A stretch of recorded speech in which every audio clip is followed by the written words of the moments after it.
இங்கே பாருங்கள், எங்கள் அப்பு எப்படி அழகாக கண்ணை திறந்துட்டுருக்காரு.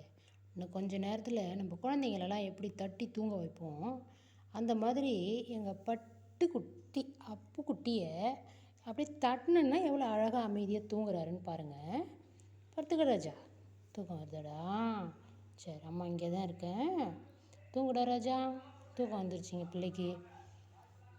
யாராவது ஒருத்தவங்க பக்கத்துலேயே இப்படி தட்டிக்கிட்டே இருந்தோன்னா அழகாக தூங்கிடுவாருங்க. நடுவில் எங்கள் கேட்டு அவர் வேறு வந்து சத்தம் கொடுக்குறாரு, கண்ணை திறந்து பார்க்குறாரு. ஒன்றும் இல்லடி, நீ படுத்துக்கடா ராஜா, நீ படுத்துக்க, நீ தூங்குங்க. பார்த்தீங்களா, இவர் வேறு வந்து எட்டி பார்க்குறாரு. யாரா நம்மளை தூங்க வைக்காமல் புதுசாக வந்தவரை தூங்க வைக்கிறாங்களேன்னு பார்க்குறாரு. அப்படி தானே அடிச்சிடலாம். இரு இரு படுத்துக்கிடா ராஜா. பார்த்தீங்களா எப்படி அமைதியாக தூங்கிட்டார் பார்த்தீங்களா? இதாங்க குழந்த மாதிரிங்க அவங்களாம், குழந்த தான்.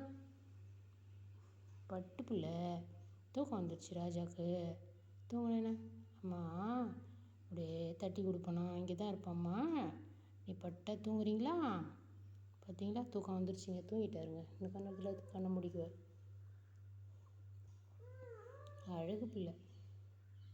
இவ்வளோ தூக்கத்தை கண்ணில் வச்சுக்கிட்டு என் கூடையே சுற்றிட்டு இருந்தாருங்க. பார்த்தீங்களா, இவர் தூங்கினா தாங்க எனக்கும் வேலையாகும்.